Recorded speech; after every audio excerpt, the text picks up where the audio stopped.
Hello दोस्तों, स्वागत है आप सभी का टू द पॉइंट के मॉडर्न इंडियन हिस्ट्री के सेशंस में। हमने ऑलरेडी 19 चैप्टर्स ख़त्म किए हुए हैं। मैं आपसे रेकमेंड करूंगा कि पहले आप जाकर वो 19 चैप्टर्स देखें ताकि आपका जो फंडामेंटल बेस है मॉडर्न इंडियन हिस्ट्री में वो स्ट्रांग हो जाए। हमने पिछले चैप्टर्स में देखा कि किस तरीके से द रिवॉल्ट ऑफ 1857, जिसे हम म्यूटिनी ऑफ 1857 कहते हैं, was failure as well as successful. Failure इसलिए क्योंकि ब्रिटिशर्स ने उसे ब्रूटली क्रश किया था, सक्सेसफुल इसलिए क्योंकि it paved way for the birth of nationalism. हमने Indian independence movement under the Indian National Congress यानी कि 1885 में जब आईएनसी की पैदाइश हुई थी तो हमने वहाँ से इंडियन नेशनल कांग्रेस की हिस्ट्री ट्रेस की थी। हमने देखा कि किस तरीके से हिस्टोरियंस जो है वो इंडियन नेशनल मूवमेंट को 3 फेजेस में डिवाइड करते हैं। पहला द मॉडरेट्स, दूसरा द एक्सट्रीमिस्ट और तीसरा गांधीयंस या जिसे हम लिबरल्स भी कहते हैं। हमने ऑलरेडी मॉडरेट्स और एक्सट्रीमिस्ट को कवर किया है। हमने रेवोल्यूशनरी टेररिज्म यानी कि रेवोल्यूशनरी फ्रीडम फाइटर्स जो थे भगत सिंह जैसे, हमने उनके बारे में भी कवर किया है। हमने देखा कि किस तरीके से 1905 में बंगाल का पार्टीशन हुआ और 1907 में सूरत स्प्लिट के बाद जो है एक्सट्रीमिस्ट और मॉडरेट्स अलग हो गए। आज हम इस चैप्टर में देखेंगे कि किस तरीके से स्वराज माय बर्थराइट, दरअसल स्वराज जो है वो एक कॉन्सेप्ट है जो एक स्लोगन के तौर पर दिया गया था बाला गंगाधर तिलक के साथ। तिलक के द्वारा आप देख सकते हैं ये उनकी पिक्चर है। तो आज के हम इस चैप्टर में देखेंगे कि किस तरीके से इस स्वराज के आइडिया को through whom rule league any Besant, आप पिक्चर देख सकते हैं, ये एनी बिसेंट की पिक्चर है जो कि आयरिश थी यानी कि आयरलैंड की थी। इन्होंने बहुत ही प्रोमिनेंट रोल प्ले किया इंडियन इंडिपेंडेंस मूवमेंट में थ्रू होम रूल लीग। और हम इस लेसन में देखेंगे कि किस तरीके से Indian home rule league movement was a success as well as it was a failure. हम देखेंगे किस तरीके से होम रूल लीग लीड किया गया था एनी बिसेंट और बाला गंगाधर तिलक के द्वारा, और हम देखेंगे कि ये फेल क्यों हुआ था और सक्सेस किस लिए हुआ था। तो आइए शुरू करते हैं। तो आइए जानते हैं द होम रूल मूवमेंट के बारे में।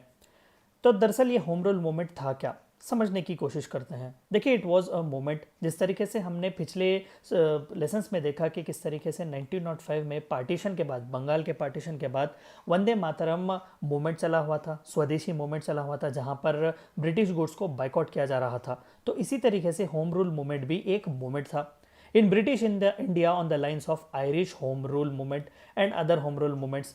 1915 या फिर 1910 अगर मैं कह सकूं तो ब्रिटिश कॉलोनियलिज्म जो था वो एक हाइट पर था। ब्रिटिश इंपीरियलिज्म जो था वो दुनिया के 1/3 हिस्से पर था। तो ऐसे कई कंट्रीज थे जो इंडिपेंडेंस के लिए लड़ रहे थे, तो उसमें आयरलैंड भी एक था।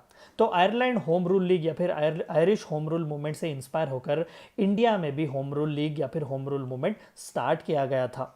The movement lasted around 2 years between 1916 1918। एक बात जो आपको ध्यान रखनी है कि ये मूवमेंट पोस्ट 1907 यानी कि सूरत स्प्लिट के बाद हुआ था, जहां पर मॉडरेट्स और एक्सट्रीमिस्ट अलग अलग रास्ते पर चल रहे थे। क्या वो मिलते हैं या नहीं, हम आगे के स्लाइड्स में इसके बारे में जानेंगे। And is believed to have set the stage for independence movement under the leadership of Annie Besant and बाला गंगाधर तिलक। तो एनी बेसेंट जो थे वो आयरिश थे यानी कि आयरलैंड से थे, तो वो इंडिया में इंडिपेंडेंस मूवमेंट सपोर्ट करना चाहते थे on lines of Irish home rule movement. तो इसी आयरिश होम रूल मूवमेंट को अपना इंस्पिरेशन लेकर एनी बेसेंट और बाला गंगाधर तिलक ने Indian home rule league start किया था। Its main purpose was to educate English speaking upper class Indians.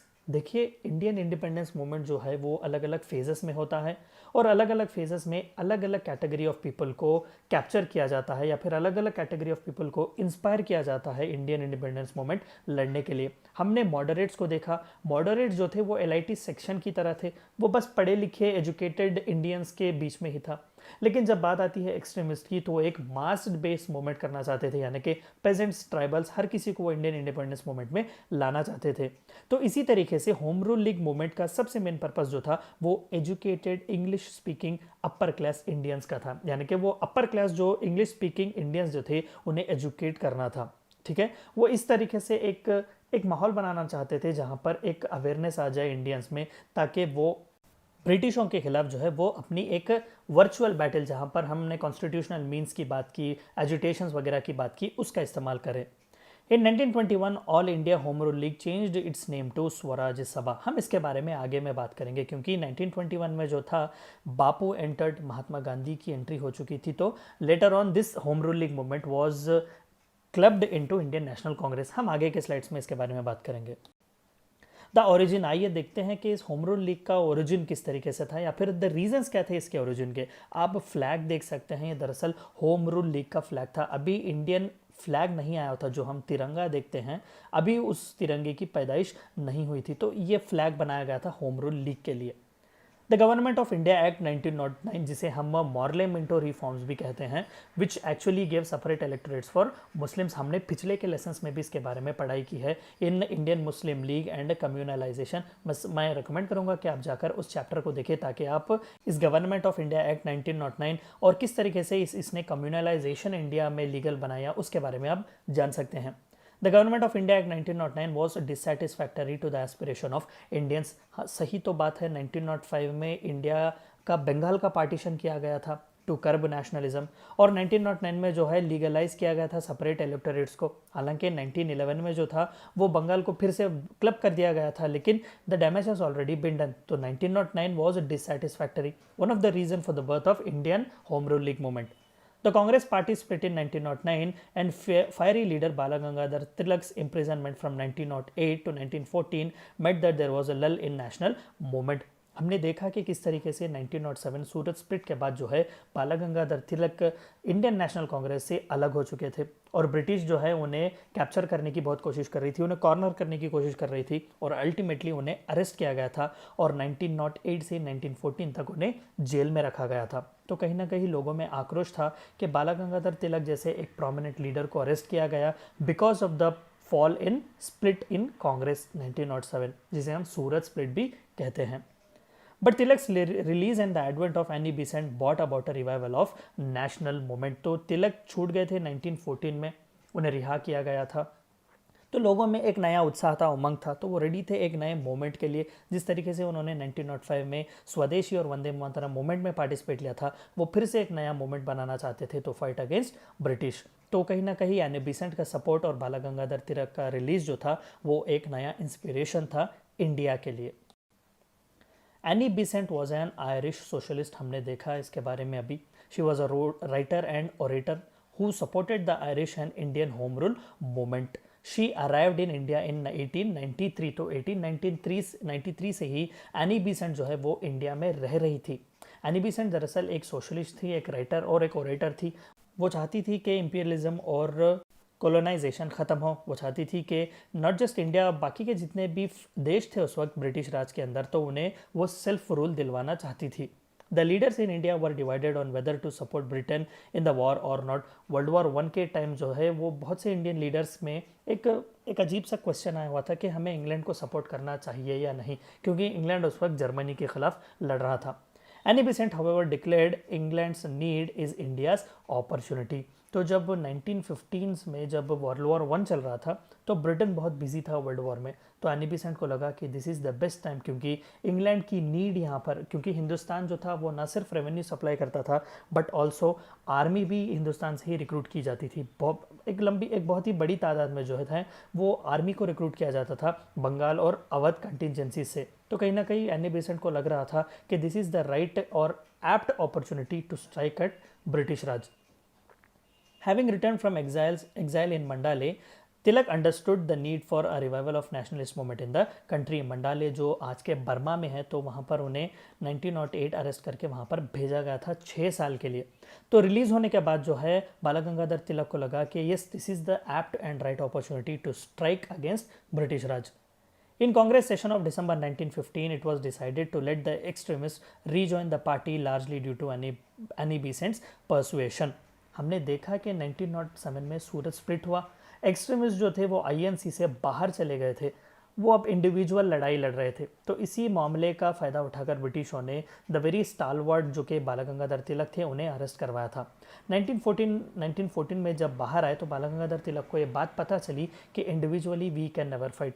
Indian National Congress जो उस वक्त तक एक बहुत ही पावरफुल ऑर्गेनाइजेशन बन चुका था, बाला गंगाधर तिलक को पता था कि somehow we can achieve independence only together and with unity. तो कहीं ना कहीं एनी बेसेंट को भी ये पता था, तो she persuaded INC and the moderate leaders who were there कि वो फिर से एक्सट्रीमिस्ट को जो है वो इंडियन नेशनल कांग्रेस ज्वाइन होने की परमिशन दे, ताकि वो दोनों मिलकर जो है फिर से ब्रिटिश के खिलाफ लड़ सके। Besant had also recognise the need for Congress approval and the active participation of extremist in the national struggle. तो एनी बेसेंट को पता था और बाला गंगाधर तिलक को भी ये पता था कि मॉडरेट्स के तरीके और हमारा पैशन इन दोनों को मिलकर ही इंडिया को इंडिपेंडेंस दिला सकते हैं। Besant managed to convince the Congress to pledge to educative propaganda and the establishing of local level communities। तो कहीं ना कहीं उस ज़माने के पंचायती राज की सिस्टम की तरह एनी बेसेंट ने एक एम्फोसिस दिया कि हम क्यों ना लोकल लेवल कमिटीज़ के द्वारा एक एजुकेटिव प्रोपोगंडा लेकर इवन द वेरी मास यानी कि जो आखिरी जो पर्सन है लड़ाई लड़ सकता है हम उस तक भी क्यों ना पहुँचें। It was also agreed upon that if these conditions were not satisfied by September 1916, she would be free to set up a home rule league। तो कहीं ना कहीं चंद कंडीशंस के साथ जो है इन एक्सट्रीमिस्ट को रीजॉइन करने का एक मौका दिया गया। Accordingly she set up her Home rule League in September 1916 in Madras. तो देखिए किस तरीके से स्टार्ट होता है ये होम रूल लीग। कहीं ना कहीं आईएनसी के साथ ही आईएनसी के बाद भी जो है एक इम्पॉर्टेंट इन्फ्लुएंस बनाने के लिए एनी बेसेंट और बाला गंगाधर तिलक बहुत ही इंपॉर्टेंट रोल प्ले करते हैं। आप पिक्चर देख सकते हैं, ये बाला गंगाधर तिलक की पिक्चर है। तिलक however was not bound by any such condition and had to set up his league in April 1916 in बेलगाम। तो तिलक जो थे वो उन्होंने अभी आईएनसी ज्वाइन नहीं किया था, तो कहीं ना कहीं उन पर इस तरीके का कोई कंडीशन लगाया नहीं गया था। तो उन्होंने जो है वो अप्रैल में ही 1916 बेलगाम जो आज के कर्नाटक में है उन्होंने वहाँ पर अपना होम रूल लीग सेट किया हुआ था, अपना एक सेपरेट मूवमेंट उन्होंने ज्वाइन किया हुआ था। ऑब्जेक्टिव्स, तो आइए देखते हैं कि दरअसल इस होम रूल लीग के ऑब्जेक्टिव्स क्या थे, क्योंकि हर मोमेंट जो इंडियन इंडिपेंडेंस मोमेंट में आया उसका कोई ना कोई रीज़न था और ऑब्जेक्टिव्स थे। जैसे कि 1905 में जब बंगाल का पार्टीशन हुआ तो उसका ऑब्जेक्टिव था कि इस पार्टीशन को रोक दिया जाए। तो इसी तरीके आइए जानते हैं कि होम रूल लीग का ऑब्जेक्टिव क्या था। To achieve self government in India.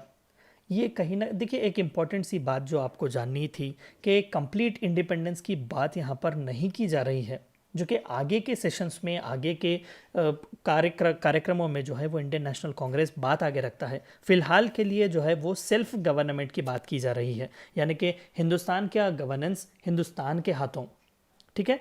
To promote political education and discussions to set up agitations for self government, यानी कि एक बैकग्राउंड मूवमेंट की तरह है। डायरेक्टली वो ब्रिटिश के खिलाफ स्ट्राइक नहीं कर रहे हैं, इनडायरेक्टली कर रहे हैं, because they wanted to promote political education. लोगों में वो अवेयरनेस लाना चाहते थे, जागरूकता लाना चाहते थे, ताकि लोग आगे बढ़कर ब्रिटिशों से अपना इंडिपेंडेंस ले सकें। तो it was not a direct strike, it was an indirect strike on British Raj. To build confidence among Indians to speak against the government's suppression. तो ब्रूटल तरीके से जिस तरीके से ब्रिटिश सप्रेस कर रहा था, तो लोगों में एक जागरूकता, लोगों में एक हिम्मत, धैर्य लाने की ज़रूरत थी कि वो कॉन्फिडेंस लाए और ब्रिटिशों के खिलाफ आवाज़ जुटा सके। इनडायरेक्टली वो इस होम रूल लीग को एक मास बेस्ड इंडिपेंडेंस मूवमेंट में बदलना चाहते थे। To demand a larger political representation for Indians from British government. अभी जो हमने देखा कि कंप्लीट इंडिपेंडेंस की बात नहीं की जा रही है, स्वराज की बात की जा रही है, यानी कि सेल्फ रूल की बात की जा रही है, which ultimately would lead to independence but not as of now. To revive political activity in India while maintaining the principles of the Congress party. तो कांग्रेस पार्टी जो जिस प्रिंसिपल से चल रही थी, नॉन वायलेंस या फिर एक मॉडरेट प्रिंसिपल्स पर जो चल रही थी, उस प्रिंसिपल्स पर चलते ही एक पॉलिटिकल एक्टिविटी को थ्रू आउट इंडिया में रिवाइव करने की कोशिश की जा रही थी। देयर अप्रोच, तो आइए देखते हैं कि इनका अप्रोच किस तरीके से था। आप पिक्चर देख सकते हैं, ये एनी बेसेंट की पिक्चर है। The league was mostly dependent on demonstrations and agitations. तो उनका तरीका जो था वो कहीं ना कहीं नॉन वायलेंट ही था, वायलेंट नहीं था, क्योंकि वो डेमोन्स्ट्रेट कर रहे थे, प्लेकार्ड्स वगैरह पकड़ के ब्रिटिशों के पास जाना, पिटिशंस वगैरह लगाना, एजिटेशंस वो कर रहे थे बिल्कुल। Public meeting with fiery speeches, हमने जाना कि Annie Besant was a orator, Bal Gangadhar Tilak भी जो थे वो एक बहुत ही अच्छे ओरेटर थे, तो फायरी स्पीचेस वो देते थे, पब्लिक स्पीचेस वो जाकर देते थे। अगर आपको पता हो, पिछले स्लाइड्स में हमने बात किया कि किस तरीके से शिवाजी जयंती और गणेश चतुर्थी का डिस्कवरी या फिर री इन्वेंशन किया बाला गंगाधर तिलक ने। He was the person behind this, क्योंकि उन्हें पता था कि लोग जो है वो एटलीस्ट रिलीजन के नाम या कम्युनिटी के नाम जो है वो एक जगह जमा होंगे और वहाँ पर वो स्पीच दे सकते हैं ब्रिटिशों के खिलाफ। इनडायरेक्टली इंडियन इंडिपेंडेंस मूवमेंट को पुश किया जा सकता है। तो इस तरीके से वो फायरी स्पीचेस देते थे, पब्लिक मीटिंग्स वो रखते थे। This was actually to alarm the British, कहीं ना कहीं इनडायरेक्टली ब्रिटिश को एक इंजेक्शन देने की तरह ये काम कर रहे थे। उनका अप्रोच कुछ इस तरीके से था। तो आइए देखते हैं कि रिजल्ट क्या था। As a result Annie Besant was arrested in June 1917। बिल्कुल एनी बेसेंट को तो अरेस्ट करना ही था, क्योंकि पहली बात वो आयरिश थी, इंडियन नहीं थी, कि indirectly she was supporting Indians against Britishers. created a nation-wide protest. It was successful in creating a nation-wide protest. Moderate leaders joint the league. हमने देखा कि किस तरीके से एक्सट्रीमिस्ट को जो है रीजॉइन करने का मौका दिया, तो जाहिर सी बात थी कि कहीं ना कहीं मॉडरेट लीडर्स भी जो थे वो इस लीग को ज्वाइन कर चुके थे। बीसेंट वॉज रिलीज इन सितंबर 1917। कई परसुएशन चले बाला गंगाधर तिलक से और मॉडरेट लीडर से, आईएनसी से, तब जाकर ब्रिटिशों ने एनी बीसेंट को जो है रिलीज किया। द सैड एंड, आइए देखते हैं कि किस तरीके से home rule league was a success as well as failure. The movement was not a mass movement. हमने देखा कि किस तरीके से ये एक इनडायरेक्ट मूवमेंट था, ये नहीं कि डायरेक्टली ब्रिटिश पर सप्रेस कर रहे हैं या फिर ब्रिटिश पर अटैक कर रहे हैं। It was to educate people so that they attack British. हमने पिछले स्लाइड्स में इसके बारे में बात किया। तो ये मूवमेंट जो था वो डायरेक्ट मास बेस्ड नहीं था। वो चाहते थे कि लास्ट पर्सन तक पहुँचे, लेकिन उस लास्ट पर्सन तक पहुँचने की वजह थी कि वो उन्हें अवेयर कर सकें, एजुकेट कर सकें उसके पॉलिटिकल राइट्स को लेकर, ताकि वो आगे बढ़े। It was restricted to educated people and college students. तो देखिए कि किस तरीके से एक मास बेस्ड मूवमेंट बनाना चाहते तो थे, लेकिन वो बस एक एलाइटिस्ट मूवमेंट बनकर रह गया। उसका रिस्ट्रिक्शन जो था वो बस एजुकेटेड पीपल और कॉलेज स्टूडेंट्स तक ही था, यूनिवर्सिटीज़ तक ही था। The league did not find a lot of support among Muslims, बिल्कुल, Anglo-Indians and non-Brahmins from southern India, as they thought home rule would mean a rule of upper caste Hindu majority. तो कहीं ना कहीं एक भावना थी कि this Indian home rule league, जो कि ज़्यादातर एलाइटिस सेक्शन या फिर एजुकेटेड लोगों के द्वारा ही हो रहा है, तो मुस्लिम, नॉन ब्राह्मण्स और एंग्लो इंडियंस जो थे वो डर रहे थे कहीं ना कहीं ये अपर कास्ट हिंदू मेजॉरिटी का रूल ना बने, यानी कि ब्रिटिश जा रहा है लेकिन हिंदू मेजॉरिटी, अपर कास्ट की जो हिंदू मेजॉरिटीज़म जो है उसे छोड़कर जा रहा है। तो this was what paved way के उन्होंने इसका सपोर्ट नहीं किया। Many of the moderates were satisfied with the government's assurance of reforms. Montego Declaration या फिर जिसे हम Montego Chelmsford Reforms कहते हैं 1909, तो कई लोग जो है वहाँ पर वो खुश थे क्योंकि ब्रिटिशों ने कई रिफॉर्म्स दिए थे। 1919 में ही जो थे ब्रिटिशों ने साइमन्स कमीशन की भी बात की, एक नए कॉन्स्टिट्यूशन को दिया गया था कि 1930 में, हालांकि साइमन्स कमीशन तो 1927 में ही आया था 3 साल पहले, तो उन्होंने कहा कि इस तरीके का जो एक हम नया कॉन्स्टिट्यूशन दे रहे हैं या फिर एक नए रिफॉर्म्स जो हम ला रहे हैं, जहाँ पर हम सेपरेट इलेक्टोरेट्स की बात कर रहे हैं, जहाँ पर हम रिजर्व्ड और ट्रांसफर्ड सब्जेक्ट्स की बात कर रहे हैं, तो इस तरीके के रिफॉर्म्स जो थे वो मॉडरेट्स को बहुत ही सेटिस्फाई कर चुके थे, वो आगे कुछ और नहीं चाहते थे। Annie Besant kept oscillating between being satisfied with the government talks of reform and pushing the home rule movement forward. तो the very person itself, Annie Besant, was not quite sure कि उन्हें किस तरफ जाना है।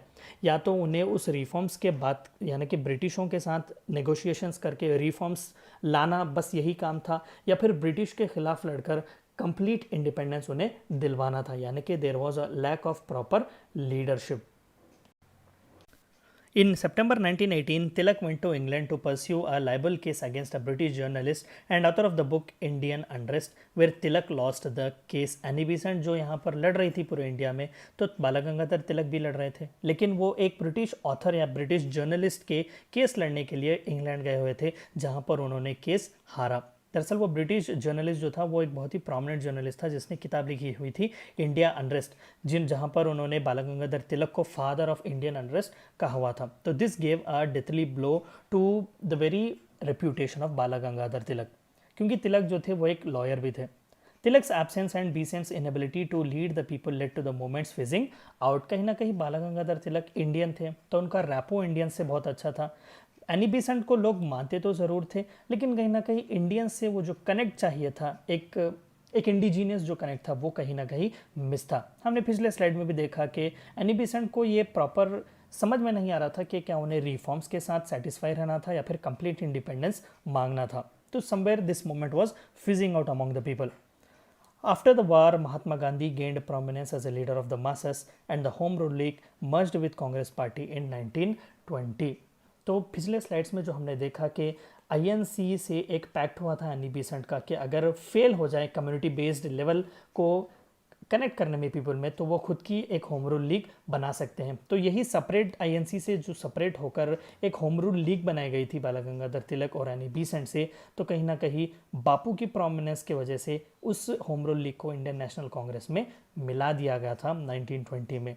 तो somewhere the home rule league was quite not successful in reaching what it wanted to reach, and it was also successful it was indeed successful in paving way for pushing Indian independence movement a step further। तो ये थी चंद बातें जो आपको जाननी थी Swaraj my birth right या फिर होम रूल लीग के बारे में। आई होप कि आपको वीडियो पसंद आया होगा। Thank you for watching my video.